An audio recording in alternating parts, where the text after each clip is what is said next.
can see the peas are doing really quite well. And as we enter the first weekend of May,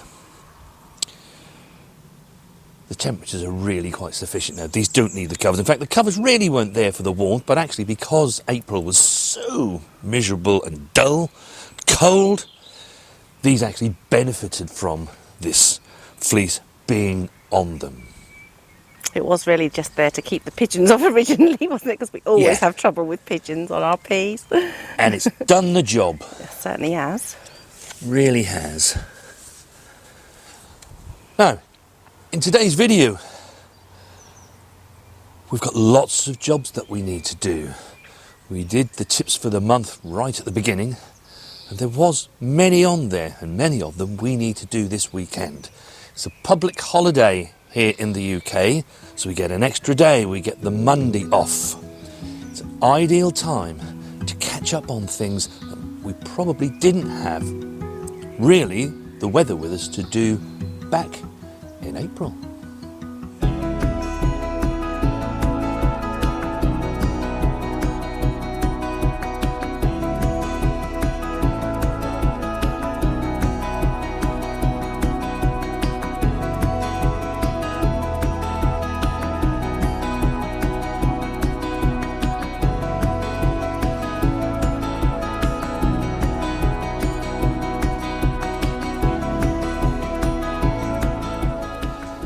Hello and welcome back to the Newdig Norfolk Gardener. That looks better, Mrs. W. Yeah, it does, definitely. I've got room to breathe now. Yeah. So yeah, today, tomorrow, Mrs. W has a very, very long list of things that we need to do. I do like a list. Yes, you do. But of course, as usual, along the way, we'll have lots of tips and hacks. The nights are now much warmer. We can take this cover off the potatoes. You can see that even with the fleece on there, they still do get touched by the frost. They've gone cold. But there's nothing too much that severely checked their growth. And really it's having the fleece on them, they do get damp on the leaves, and then of course if it freezes, where the fleece is touching it catches the plant. But if you didn't have the fleece on here, most of the plant would be frosted. And if it was heavily frosted, these would be black, wouldn't they? Yeah. They would go black like they've been singed on a barbecue.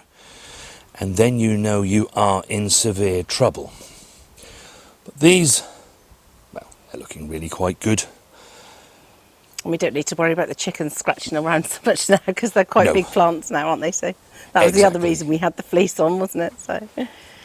Exactly, and yeah, that was really there to keep those away from there. But towards the back end of April, we had one of those years where we did get sort of freezing point -1, didn't we, overnight for the last week. So it was good to have them on there. There's some great examples. This is a variety called Casablanca, and it's absolutely storming away. It would. It's a first early. So round about 12 to 14 weeks, that'll be ready to go. And I like the variety Casablanca. It does make a really lovely tasting early potato, but if you leave it to grow on, you can actually leave it to grow on and it'll eventually become a good second early size. Even to main crop size. They get really quite large potatoes the longer you leave them in the ground. And then of course,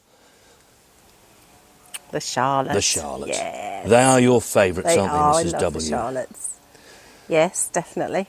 Great tasting potato, and I've had some comments about the Charlotte and the taste difference between the Rocket and the Charlotte. Well, the Rocket is a first early.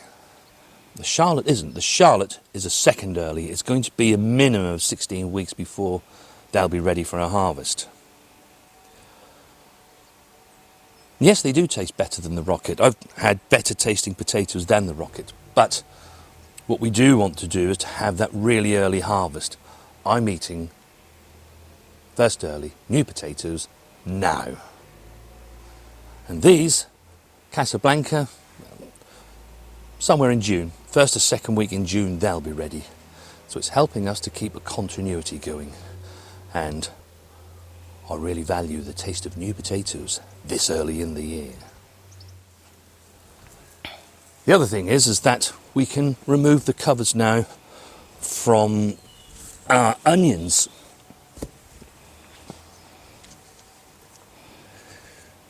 Remember when we talked about the allium leaf miner? It is very active between March and April. And we're now at the end of the first weekend in May. And if you haven't seen that video and you're wondering what all the fuss is about with allium leaf miner, I'll leave a link in the description so that you can see what we were talking about. They're looking lovely, healthy onions, aren't they? The growth, yeah, has been really amazing, and probably the extra heat with this too has helped. Yeah. So now while we're here, and I haven't actually lifted this cover at all since the day we put it on, have I? No, that's been pinned down. Yep. Quite And securely. these are the weeds that we have. You know, New Dig is really good when it comes to weed suppression. And you can see from the soft compost, the weeds come out so easily.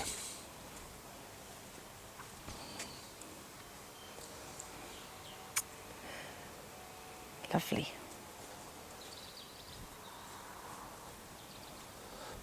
As you say, Mrs. W, looking really, really good. At this stage, the ones that always fascinate me are the red ones, because you can see the red tips starting to Yes, let me see become if I can visible. Pick that up. I had a question from Sharon, and she was asking about when these plants go in, these calibries, and she was talking to me about calibries. They look so small, and what else could be planted in between. Now, these were transplanted in mid-March, so they've been in here about 6 weeks. So this is the sort of size you'll see after about 6 weeks. Things like radish, these need picking big time. They do. We put a couple out there now, I think.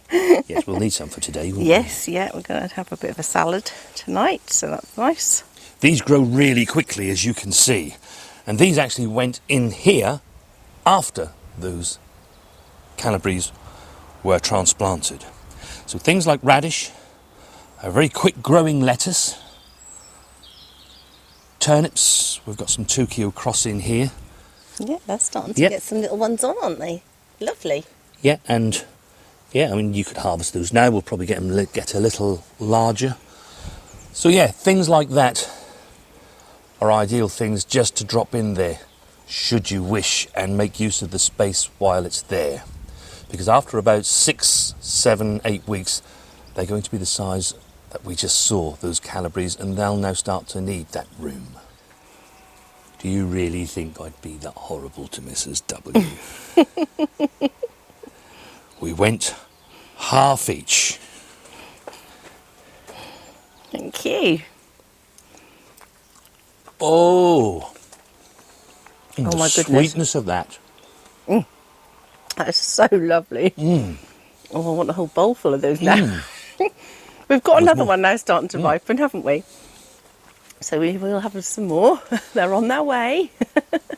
Gosh, that was so sweet and lovely. Oh, Oh yes, and a good tip is to harvest them once the sun has come up and got on them. When we came out into the garden first thing this morning, of course, it was still pretty dull. But the sun has now come out and the warmth promotes those lovely sugars within those strawberries. yummy.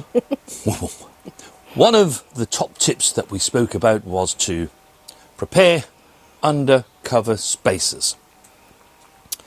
And that's what we're about to do.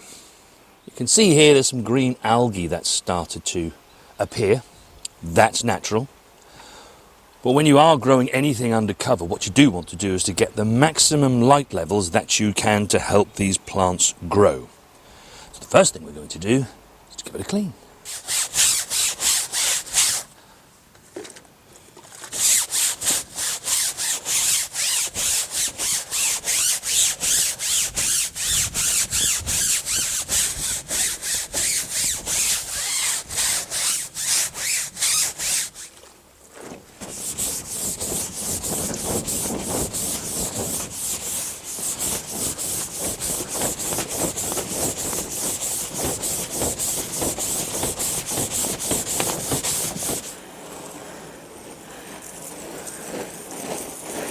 certainly see the bit that we haven't done in the middle here.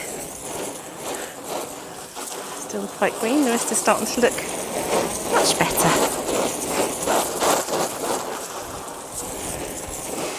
You really see just what a difference it makes and how much more light can now enter the tunnel. The right hand side done, this is the other side.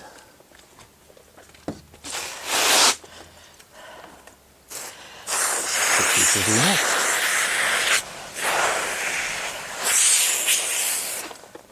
Well, what a difference. Well, the sun's shining, there is so much light in here. That's going to mean that we hopefully should have good crops. Tomatoes, cucumbers, melons, Don't forget the melons. peppers and chilies. Now, I need to clear this space now. Potatoes can go outside. The temperatures overnight are fine for those. Indeed, one I need to harvest later because we want some new potatoes this evening. We're going to have these spring greens out now. And Mrs. W is going to shred those up and then we shall freeze them so that we can continue having that as greens through the rest of this month, along with the remaining purple sprouting broccoli that's to come. Hopefully, looking down here, it won't be too long before we can have some nice young carrots too. So, I'm going to get this emptied, and then once it's emptied, we need to get the crop bars in position, in readiness for the planting. Now, I've removed some plants, so we can make room for the summer plantings. And now it's time for its annual dressing of compost.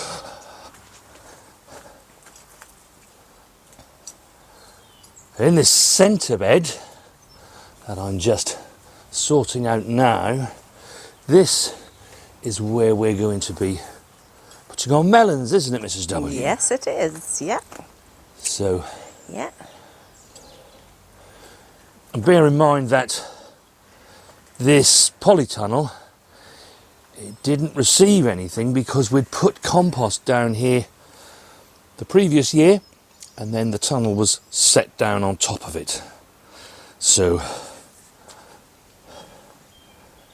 we're going to give it a good mulch of compost in order that the soil can be fed and the soil loaf can make lots of lovely food. The melons in here, and then on this side where I'm now about to start, that's where the tomatoes are going. We're just getting the crop bars in place.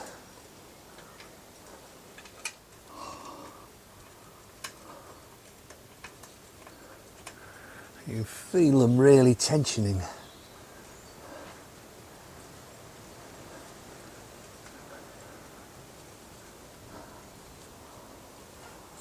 It's a good system that Haygrove have here, isn't it? It is, isn't it? So we've got them now set up ready across the middle bit here for the melons. Two, and then along that side there for the tomatoes. We're going to put some cucumbers right at the back there, I think, as well, aren't we? Is what we're thinking. Yes. Go into those there. So yeah, it's looking good. Do you fancy a broad bean, Mrs. W? Oh yes.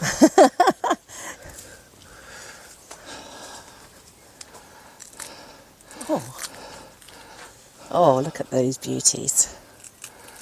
And it really is the beauty and a great example of why polytunnels, there you go, Thank you. Got filthy hands, but never mind. are so valuable, because our broad beans outside are probably 4 weeks from being this size. They've got pods on them, I think you saw that in the last video, but they're not of the size of these. We've also had some carrots, haven't we? Yes. Which are of a nice size. That's coming along nicely, the overwintered ones. You can actually see them now that we've taken the spring greens away. They were hidden up by the Yes. spring greens before, weren't they? But Yes. yeah, they are looking good. And then the spring onions that we're here, we've harvested all of those in their bunches. And we'll use those over the coming days. Not least, we're going to have a barbecue tonight, aren't we? So, We are, as the weather is looking favourable. Yeah, so Thank great. We've also got some that we grew in the vegegar raised bed, which we can have into the following week. These are starting to get to a good size now, Yes. so they're not too far away. Yeah, they'll be there soon. Everything that's... I think it's because we've put this lovely new lush layer of compost, but everything that's a green, it just looks amazing, doesn't it? Yeah, All the contrasts shallots. really well, doesn't it? Yeah, shallots and garlic all in this side. And the shallots, there's going to be hundreds of those, Barry. That's good. Plenty to cook with, but actually the smaller ones, we can make some lovely pickled onions. Yeah, we could, yeah. And actually, if you just turn around, Mrs. W, Yes. look at the onions, look. The overwintered onions starting to swell lovely, aren't You they? can see they're starting to look like they're Yeah. onions now. Yeah, they're definitely You getting know, there. there's a good example there of multi-sown onions. We've thinned them down to 4. We normally thin them down to about 4 or 5. And yeah, you get some nice medium-sized onions. So they're not too far away from their harvest. I think it was James, up there in Scotland, Bonnie, Scotland. He's already harvesting his. Is he? Yeah. I can't remember now if he was growing them in a poly or a greenhouse, but I know they were undercover. Yeah. Yeah, he told me in comments in the last video he was actually starting to harvest it, which Lovely. is absolutely Lucky amazing. James. So they're just... Wow. One thing I did just want to say, Mrs. W, I need you to turn around again. Look how well the garlic is actually growing in here. It's Yeah. green and it's lush and it's healthy. And what we do tend to do is these sort of bottom leaves where they're sort of going a bit brown, we just remove those, don't we? Yeah. Just so that they don't cause any problems with fungal diseases or anything. It's not going to hurt the plant. They've got lots of leaf, as you can see, and still producing leaf. And we are, what, the first weekend in May, aren't we? So Yes, these yeah. are about 2 months from their final harvest. Gosh. They've been in a long while, but it doesn't, I don't know. It's amazing how quickly they grow, really, isn't it? It is. They slowly creep along over winter without you noticing. That foliage. Nice. But, sadly, I have to report that rust is on the outdoor garlic. And it's even earlier. And we've had it before. Yes. Never had it so earlier. It seems to be getting worse and worse growing garlic outside. And that's why I grow the majority of our garlic undercover. In the place here where we've made space for outdoor garlic, they won't be there on next year's garden plan. What I'm going to do is to switch the shallots that are in there into this space, rather than taking up the space undercover. Because actually all the garlic we have in there, there's more than enough for us, isn't there? Yeah, and we've got some in the greenhouse. We've got some in the as greenhouse, well, as you haven't say. We've probably got about 50 heads of garlic on the way, haven't we? we? Yeah. So that's more than enough for us. We don't actually really need these. There's something we've always done is to grow it outside and here, but actually in this space we can get 2 rows of shallots, can't we? Yeah, yeah. So, We'll still grow the elephant garlic outside, won't we? oh yes, Yeah, oh yes, that will always be grown outside. good.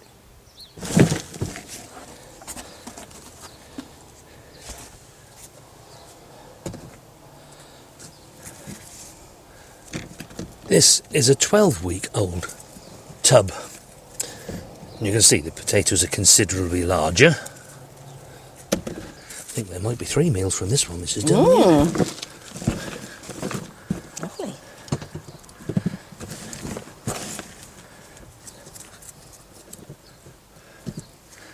Oh, that's quite a nice sized one, isn't it?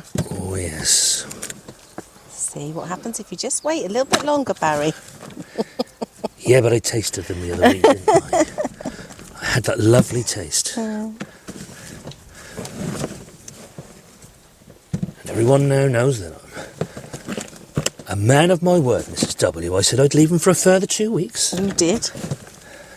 As difficult as it was. The annoying thing is that she's generally right.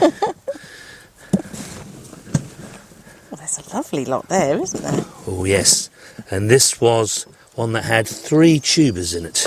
Yes. So they had plenty of room. And as you say, it's a really good harvest.